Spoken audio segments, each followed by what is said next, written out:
Bueno, muy buenas tardes, muy buenos días. Bienvenidos a Al Tablero con Dinero. Hoy nos acompaña María Carolina Mesa Botero, directora ejecutiva de la Fundación Empresarios por la Educación. María Carolina, bienvenida por pasar al tablero.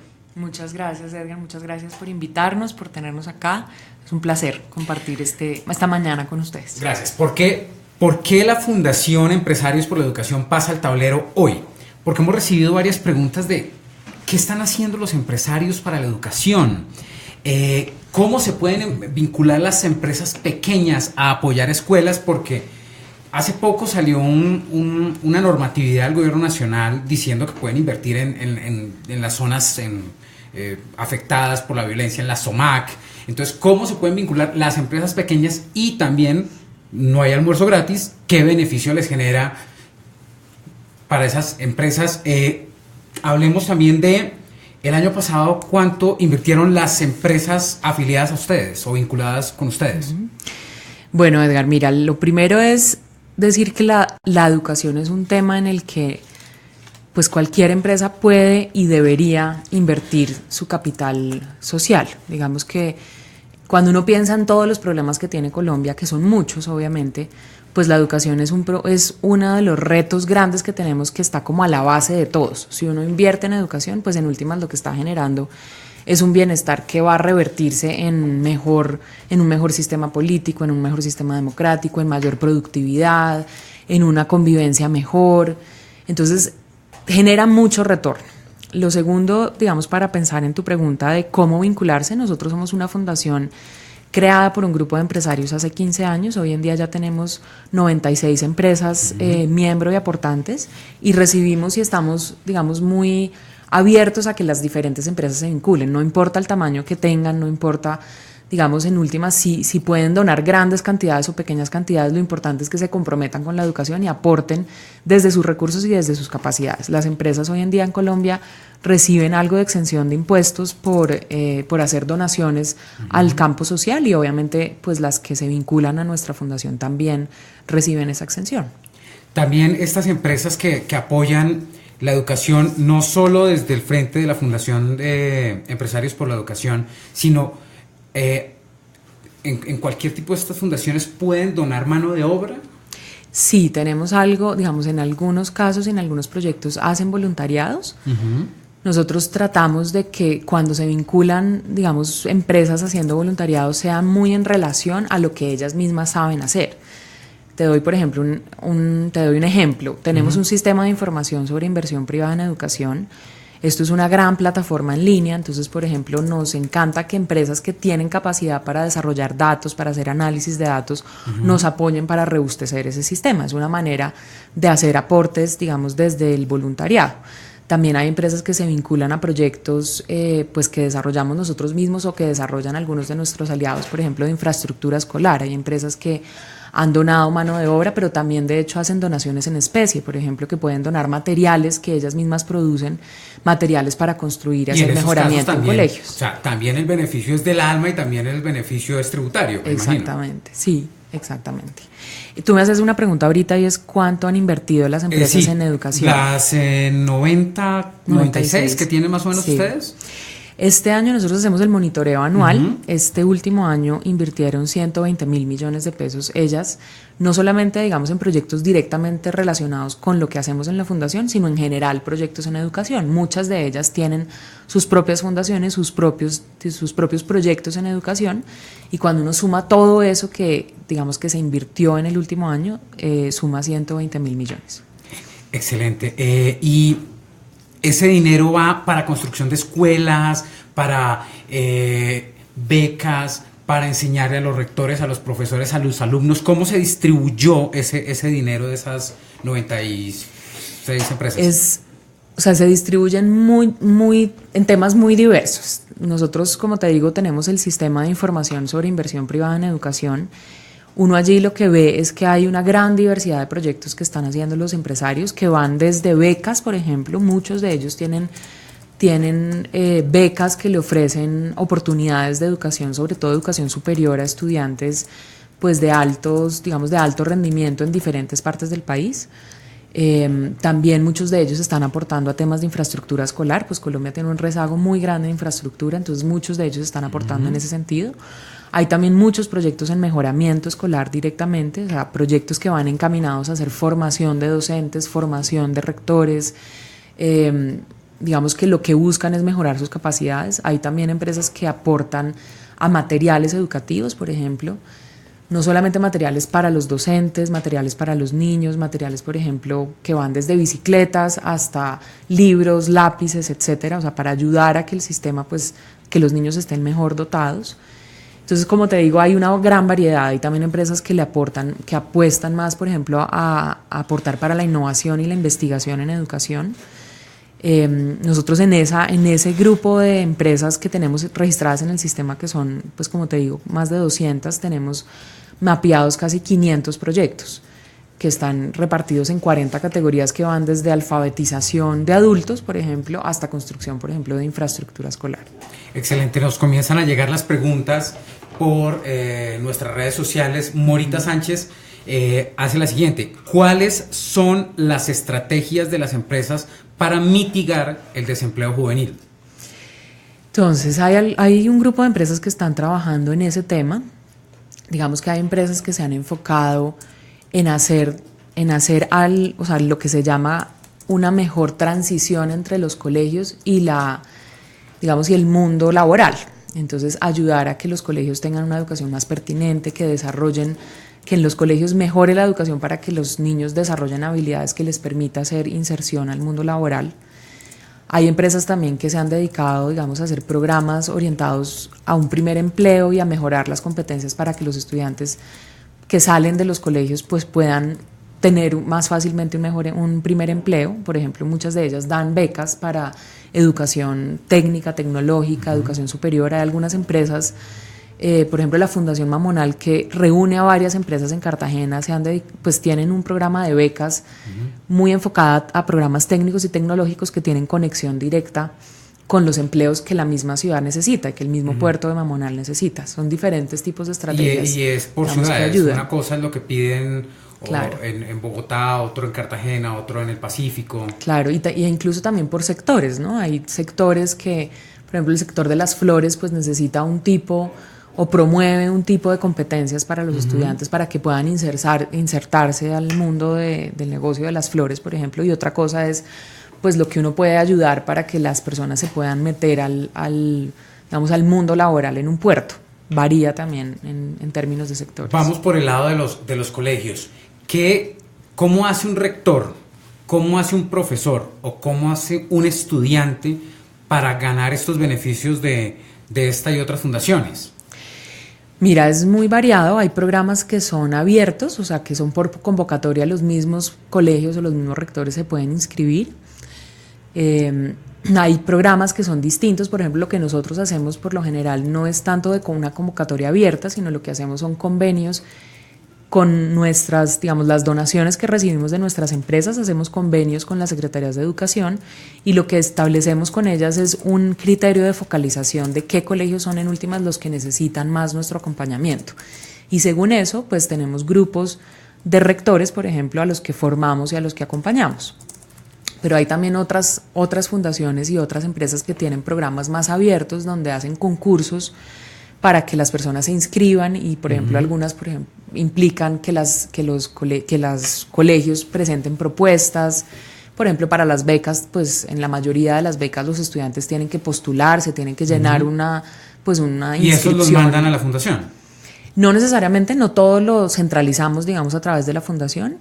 Pero en los programas que hacemos desde la fundación, lo que hacemos por lo general para focalizar son convenios con las secretarías donde encontramos cuáles son las que más necesitan la ayuda. Excelente. Otra pregunta que nos llega es Ingrid Santana, comenta: partiendo del arte se educa mejor a los niños y es una educación integral. ¿Qué opina de esto? Totalmente de acuerdo. Yo creo que el arte es una herramienta, digamos, muy importante, una dimensión humana muy importante y se ha visto por muchos estudios que el arte no solamente es necesaria para tu vida, te ayuda a desarrollar como persona competencias emocionales, por ejemplo, te ayuda a desarrollar muchas de las competencias que necesitas para insertarte al mundo laboral, pero también para convivir con otros. Hay algunas empresas que están, de hecho, desarrollando programas interesantes con arte. Yo creo que lo que se está haciendo con música, por ejemplo, desde Batuta, lo que se está haciendo con música también desde algunas fundaciones para promover que los niños desde muy tempranas edades se vinculen a programas artísticos, pues tiene un gran impacto no solamente en su vida y en su aprendizaje disciplinar, o sea, en el colegio mismo el rendimiento mejora, sino también tiene un gran impacto en lo que es el tiempo libre, en que son niños que en su tiempo libre tienen pues una dedicación al arte que los ahuyenta de muchas otras distracciones que son en últimas muy maléficas para sus vidas. Teniendo en cuenta que en diferentes partes del país pues todavía no se ha logrado el tema de la jornada única, esencialmente la jornada única para los privados, ¿qué están haciendo los empresarios para institucionalizar unos horarios más adecuados donde se forje más la educación de los menores? Mira, yo creo que el reto de la jornada única es un gran reto para Colombia. Digamos que nos tenemos que imaginar que Colombia lo que hizo para ampliar su cobertura, o sea, para lograr que más niños pudieran entrar al sistema educativo, pues fue en parte generar 2 o 3 jornadas en cada colegio. Es decir, los colegios, hoy en día la mayoría de los colegios están ocupados por 2 o 3 grupos de niños o incluso más. Entonces, pues lograr que todos los colegios de Colombia tengan una jornada única implica casi que duplicar la infraestructura de colegios en Colombia. Entonces, por una parte, un gran aporte de empresarios se relaciona con infraestructura, con apoyar, digamos, el mejoramiento y la construcción de nueva infraestructura escolar. Pero también ese reto tiene que ver con que necesitamos mejorar las capacidades de los mismos docentes y las mismas comunidades educativas para trabajar mejor en más horas, porque tú no haces nada si tú aumentas el número de horas y estás haciendo lo mismo que no estás siendo productivo. Entonces, en últimas, también todos los programas orientados a mejorar la calidad de la educación, es decir, lo que pasa en el aula y lo que pasa en el colegio, ayudan a que la jornada única sea mejor. Nosotros en la Fundación hemos trabajado con un amplio número de rectores que están haciendo esa transición a jornada única, y uno ve que gran parte del reto es eso, es como pensarse distinto. Esas horas de estudio son más horas, pero uno quiere que esas más horas que llegan pues sean mejor utilizadas y realmente sirvan para un mejor aprendizaje. ¿Y están trabajando con profesores de todos los niveles, o solo profesores públicos o profesores privados? ¿Cómo? Nosotros trabajamos fundamentalmente con escuelas públicas en el país. Tenemos solamente ahorita un proyecto en el que incluimos colegios privados, que es un proyecto que desarrollamos con la Cámara de Comercio de Bogotá, acá en Bogotá. Pero en general nuestro público es sobre todo la educación pública, o sea, nos interesa mucho que la educación pública en Colombia mejore, también porque es la que tiene menor rendimiento en Colombia y es en últimas a donde accede la mayoría de los niños. Nosotros trabajamos, pues en este momento el proyecto más grande que tenemos directamente con los colegios se llama Rectores Líderes Transformadores, donde trabajamos fundamentalmente con rectores. Un poco porque el rector es la cabeza de la institución. ¿Y cómo llega ese rector a la fundación? Entonces, como te decía antes, llega en últimas porque hacemos convenios con secretarías de educación o con el mismo Ministerio de Educación y encontramos cuáles son esos rectores que están necesitando más el apoyo y pueden beneficiarse en últimas más de este apoyo. Nosotros hemos trabajado pues a este momento ya con casi 1.400 rectores y directivos docentes. También hemos trabajado con coordinadores en casi 1.000 colegios del país, en lugares muy distintos, que van desde digamos, comunidades indígenas en Nariño hasta megacolegios acá en Bogotá. Excelente. Nos pregunta Carolina Valencia. Dice, creo que es importante hablar de responsabilidad social empresarial con la educación del país más que de aportes. Debe existir un compromiso que vaya más allá de la solidaridad y la buena voluntad. ¿Qué opina de esto? Sí, yo creo que uno necesita, en últimas, que todos los sectores de la sociedad se comprometan con la educación. Yo creo que la educación es de esos temas o de esos aspectos del ser humano en el que si toda la sociedad entiende que tiene que jugar un rol, pues va a mejorar. Hay países que se han tomado muy en serio la educación y en últimas han mostrado resultados sorprendentes. Por ejemplo, Corea, pues después de la guerra, lo que se puso como principal objetivo era mejorar el sistema educativo. Hoy en día es uno de los mejores sistemas educativos del mundo, y fue porque toda la sociedad se comprometió en mejorarlo, no solamente el sector público, sino también el sector empresarial y también toda la sociedad. Uno encuentra colegios, por ejemplo, en Colombia que están al lado de prostíbulos. Y es porque la sociedad misma no se responsabiliza de decir, pues no es posible que yo tenga un lugar como esto al frente de un colegio, necesito crear unas condiciones mínimas para que los niños se eduquen bien. Todos los que hacemos parte de una sociedad tenemos que entender que en últimas todo lo que hacemos está contribuyendo o no a la mejor educación de los niños, y en últimas pues lo que es la educación de los niños es lo que va a ser el futuro del país. Excelente. Aros Echeverry dice, si las empresas abren sus puertas y se fomenta el aprender haciendo, es más el avance. ¿Qué opina de esto? Sí, yo creo que hay países que han mostrado precisamente esto, por ejemplo el sistema alemán con todo su esquema de educación para el trabajo ha mostrado que cuando se hacen buenas alianzas entre la educación técnica y tecnológica y las empresas, pues todo el sistema mejora. Yo creo que Colombia, pues en últimas el SENA se creó inspirado en el modelo alemán, pero estamos todavía pues muy rezagados. Y creo que está haciendo esfuerzos grandes para mejorar como esa articulación, pero claramente falta mucho ahí. O sea, es necesario que las empresas trabajen más de la mano del sector educativo y el sector educativo entienda que se tiene que abrir también al que se conocimiento cree como una aplicado. especie de SENA privado, ¿es la sugerencia?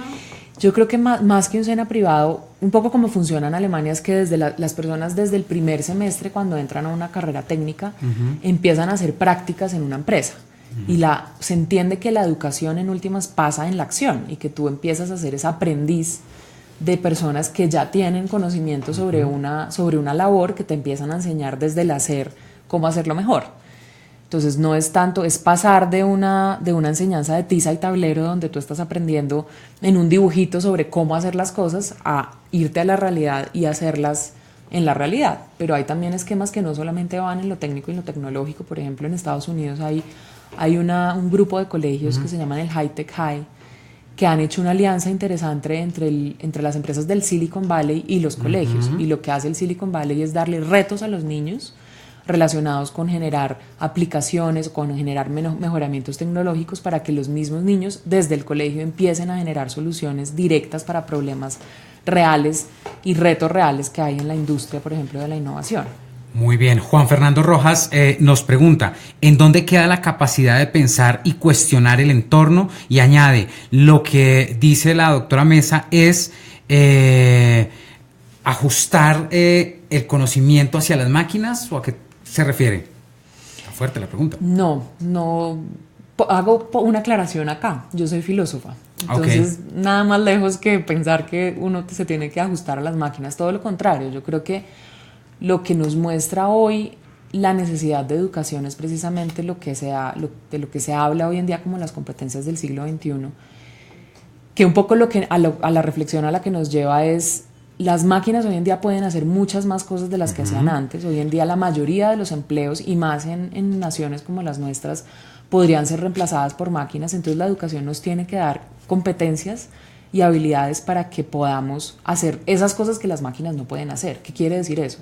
Por ejemplo, una educación hoy en día debería ser capaz de generarte a ti la capacidad de innovar, de generarte a ti la capacidad de crear nuevas preguntas, de generarte la capacidad de trabajar en equipo, de comunicarte muy bien y comunicar lo que haces. Esas son cosas que las máquinas no pueden hacer, pero que los seres humanos sí podemos hacer.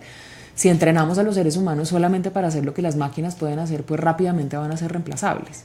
Y no vamos a poder tener un país que está innovando y que está generando nuevas soluciones para el mundo y para el desarrollo. Entonces, en últimas, la educación sí lo que tiene que generar es pensamiento crítico en las personas, una capacidad en las personas de innovar y de generar nuevas respuestas y de entender lo que está pasando con el entorno y de cuestionarlo y de criticarlo y de proponer nuevas soluciones. Muy bien, Alejandro Castillo nos pregunta cómo se podrían involucrar las empresas en los contextos étnicos, respetando la autonomía y las cosmovisiones propias de cada comunidad. Creo que es una pregunta bien interesante. Nosotros hemos hecho proyectos, o sea, hemos formado y hemos acompañado a comunidades indígenas, comunidades educativas indígenas, y yo creo que todo parte no solamente en las comunidades indígenas, sino en general cuando uno trabaja en proyectos sociales, de un respeto a las comunidades, de entender que las comunidades saben más de sus contextos que uno, de externo que llega a acompañar. En última, se trata de hacer los proyectos con las personas y de ofrecer herramientas para que las personas desde sus propias preguntas y desde las propias soluciones que han encontrado las puedan hacer mejor. Creo que, te doy un ejemplo, trabajando con rectores, es muy distinto trabajar con un rector en una comunidad indígena que trabajar en un rector en un megacolegio en Cali. La diferencia no necesariamente es la metodología, sino la diferencia es a las soluciones que llega cada uno de ellos, porque su comunidad es distinta. Entonces, un rector en Cali de un colegio como el INEM, que tiene 15.000 estudiantes, puede ser que llegue a la conclusión de que necesita generar muchos proyectos distintos para que en esa variedad de niños pues cada uno encuentre su camino. Un rector en una comunidad indígena en Nariño, pues a la solución a la que llega es cómo integrar todo su saber ancestral con el saber occidental para lograr que los niños puedan desarrollar buenas competencias en matemáticas, pero a su vez no olviden su lengua. Entonces las problemáticas y los contextos, si tú trabajas con ellos, pues te van a dar soluciones distintas que pueden ser muy buenas cada una para sus realidades. Muy bien, ¿la educación debe cambiar el modelo o está bien el actual modelo? Esto es una pregunta que nos hace Aros Echeverry. Yo creo que el modelo que tenemos es bien obsoleto. Hay como estudiosos de la educación que dicen nosotros estamos educando a niños del siglo XXI en escuelas del siglo XIX.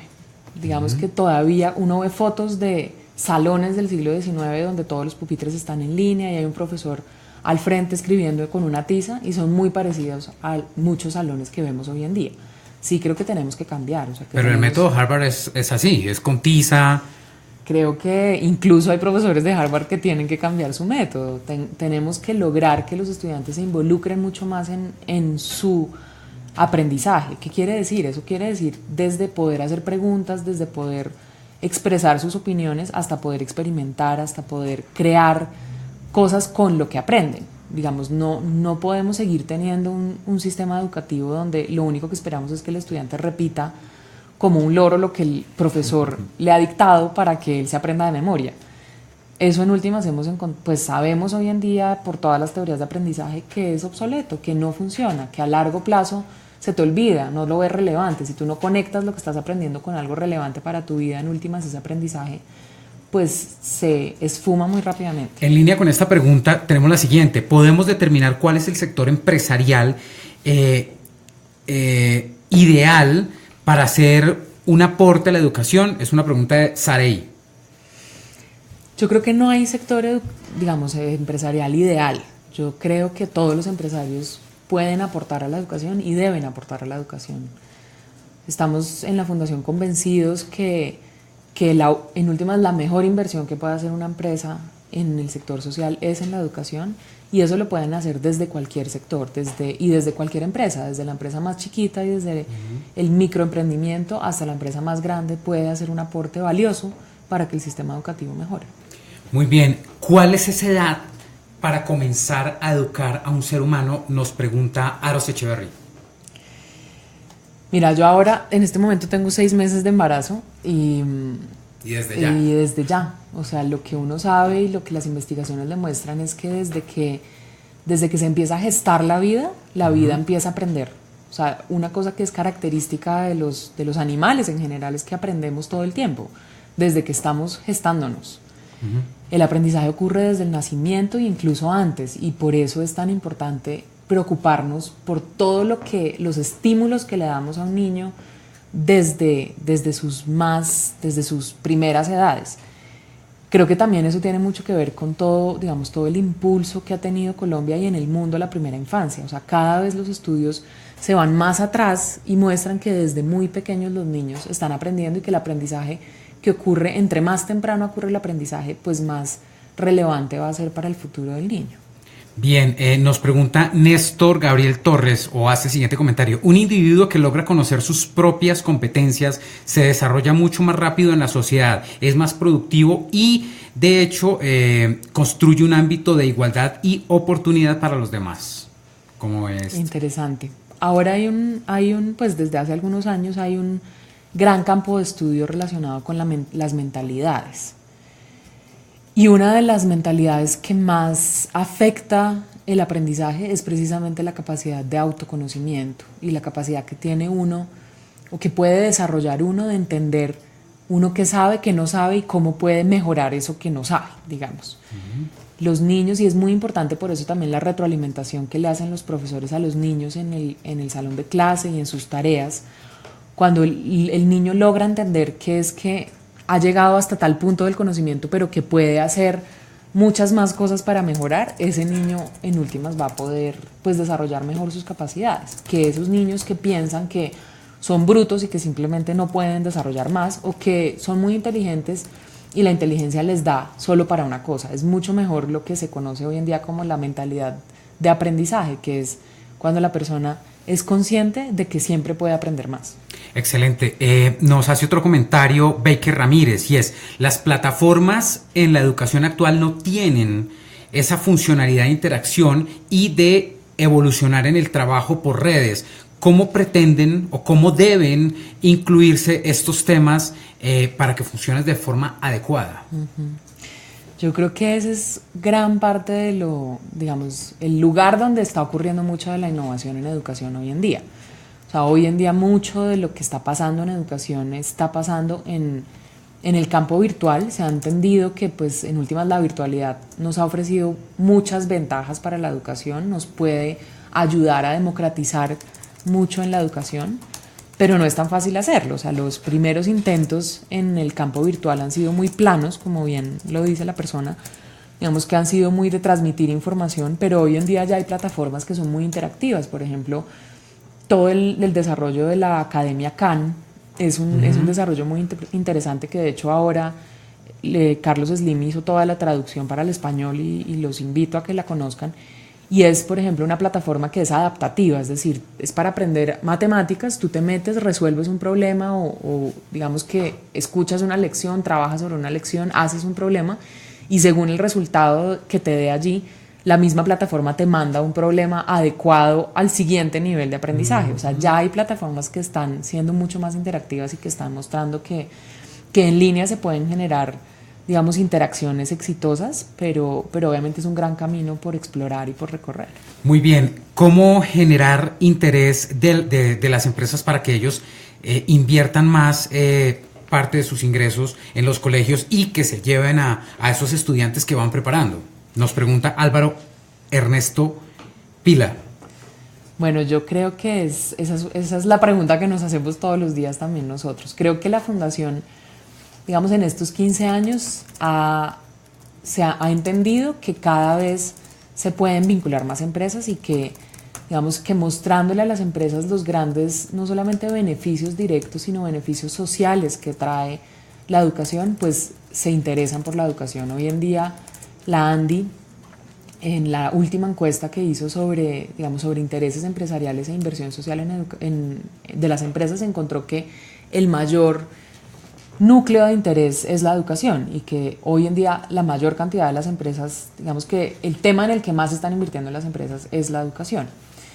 Sin embargo, creo que nos toca interesar a muchas más y es un camino de hacer que cada vez más los empresarios entiendan que invertir en la educación no solamente tiene que ver con el retorno directo e inmediato que tiene pues hacer programas sociales, sino que tiene que ver con tener una mejor sociedad, y que si tenemos una mejor sociedad, una sociedad donde todas las personas están mejor educadas, en últimas es una sociedad donde todos pueden ser más productivos, donde todos pueden aportar más desde impuestos hasta innovación para las mismas empresas, y que eso se va a revertir en una mejor productividad. Yo creo que si uno entiende como ese ciclo de bienestar que genera la educación, pues es difícil que no entienda que la educación es un buen camino para hacer inversión social. Muy bien. ¿Es posible que una empresa invierta en un colegio que está apartado de las grandes ciudades? Nos pregunta Cristian Figueroa.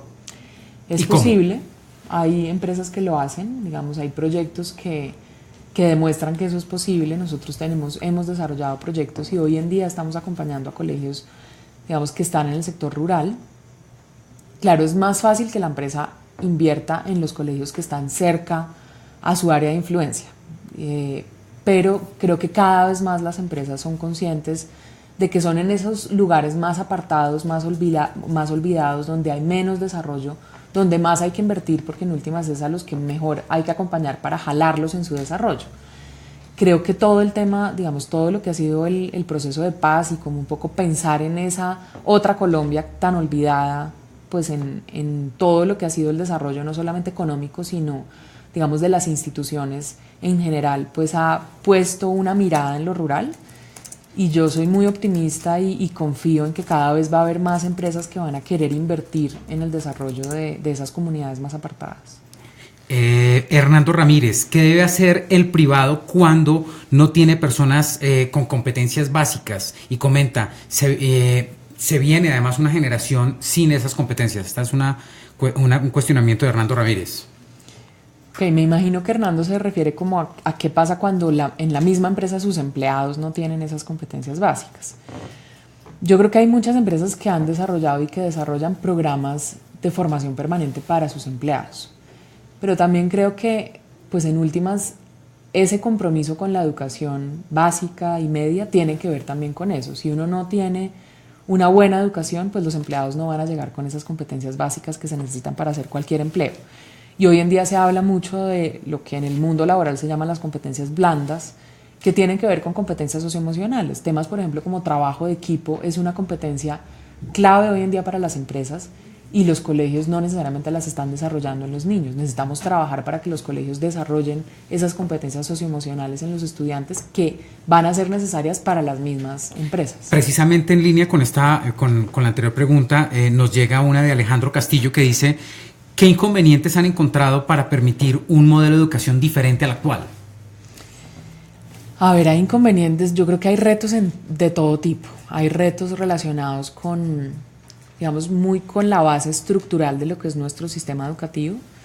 Tenemos un sistema educativo donde los profesores, muchos de los profesores llegan muy pobremente preparados para hacer su labor, necesitan mucho acompañamiento y mucha formación permanente, donde los estudiantes mismos, pues muchos de los estudiantes tienen carencias básicas que van desde la formación de sus padres, desde los estímulos que recibieron desde el nacer, que llegan sin alimentación, que llegan, digamos, con problemas de desnutrición, con problemas de maltrato, y la escuela en últimas tiene que atacar y solucionar todos esos problemas. Entonces se vuelven retos muy complejos. Hay retos muy grandes en términos de cómo se acompaña a los colegios desde las secretarías de educación. Hay muchas secretarías de educación que son muy débiles, que tienen muy poca capacidad. Entonces ese es también pues un gran reto en el que hay que trabajar. Pero yo creo que sobre todo hay un reto enorme, digamos, en toda la manera como entendemos la educación. Nos cuesta todavía trabajo entender que el buen profesor no es ese profesor bravo que llega, regaña a todos los alumnos y se pone a dictar una clase un poco aburrida en el tablero, sino que la educación debe ser divertida, que debe pasar por la innovación, por la experimentación. Precisamente, vuelve en línea con la anterior pregunta. Alejandro Castillo nos hace la siguiente: ¿qué recomendación le daría directamente a los secretarios de educación y a los directivos escolares y a los mismos profesores para cambiar la anterior estructura un poco paquidérmica? Dice. A los secretarios de educación les diría dos cosas. Una, es importante invertir en el acompañamiento a los docentes. O sea, lo que más necesitamos es que haya un buen sistema de acompañamiento a los docentes para que ellos mismos desde sus retos encuentren apoyo en la Secretaría para hacer mejor las cosas. Hoy en día el gran recurso, o sea, la gran cantidad de recursos en educación se va pagando en salarios y es muy poco lo que se va para acompañamiento docente. Yo creo que los secretarios deben poner un foco muy grande ahí. Por otra parte, también creo que los secretarios tienen que hacer esfuerzos grandes en sus mismas secretarías para recoger recursos de sus propias localidades. O sea, hay una plata que es la que llega vía nación, pero las secretarías pueden hacer grandes esfuerzos para que la misma ciudad o el mismo departamento destine también recursos adicionales para la educación y que esos recursos se puedan invertir en calidad. Muy bien, nos pregunta Alex Parra, ¿por qué hay gerentes que no ven la inversión en los sistemas educativos como una prioridad? Yo creo que hay empresas que ven, digamos, que se enfocan en otros sectores. Como decía al principio, pues Colombia es un país donde hay demasiadas necesidades sociales y hay gerentes y hay empresas que deciden invertir en otros temas sociales, que de pronto deciden invertir en proyectos productivos para campesinos o que de pronto deciden invertir en infraestructura o que invierten en programas, digamos, sociales de subsidios, y hay tal cantidad de necesidades que también a veces es difícil saber dónde priorizar. Lo que nosotros creemos desde la Fundación es que a la base de todas las problemáticas pues está la educación, y por eso es en últimas el sector que tiene mayor retorno social. Muy bien, nuestra última pregunta la hace Adriana Ramírez y es: ¿qué ¿Qué aporte puede hacer el sector empresarial a una idea de educación no convencional que forme a niños con una mente lógica, crítica y creativa como el homeschool? Yo creo que los aportes que se pueden hacer son en últimas mostrando innovaciones, mostrando que es posible hacer las cosas distintas, mostrando que hay países donde la educación ocurre de manera distinta, que hay países como Finlandia donde los niños no tienen un horario de clase fijo, no tienen unas asignaturas, sino que en últimas llegan a un espacio donde tienen que innovar y resolver problemas. Creo que los empresarios, más que el Estado, pueden mostrar esas innovaciones, porque al Estado le cuesta innovar, o sea, el Estado es mucho más paquidérmico y en últimas también debe serlo de cierta manera porque guarda como la estabilidad de las cosas. Las empresas saben innovar y están dispuestas a innovar y pueden mostrar innovaciones. Necesitamos es que haya un mejor diálogo entre políticas públicas y sector empresarial para que esas innovaciones pues alimenten y mejoren las políticas públicas. Excelente, María Carolina, muchísimas gracias por pasar al tablero. Entonces invitamos también a los no solo 96 empresarios que hacen parte de la fundación a que sigan aportando, puede ser directamente a los colegios. El año pasado solo los de ustedes aportaron más o menos 120.000 millones de pesos en infraestructura, en educación, en capacitación para profesores, en diferentes capacitaciones. Entonces, los invitamos a todos. Muchas gracias por pasar al tablero, Carolina. Muchas gracias a ustedes por esta invitación, muy interesante. Invítenme cuando quieran y ojalá que muchos empresarios más se sumen a esto. Por supuesto que sí, pues démosles un correo electrónico donde se puedan comunicar. Claro, el correo, digamos que nuestro correo es info@fundacionexe.org.co. Pueden encontrar allí todo en nuestra página también, que es www.fundacionexe.org.co.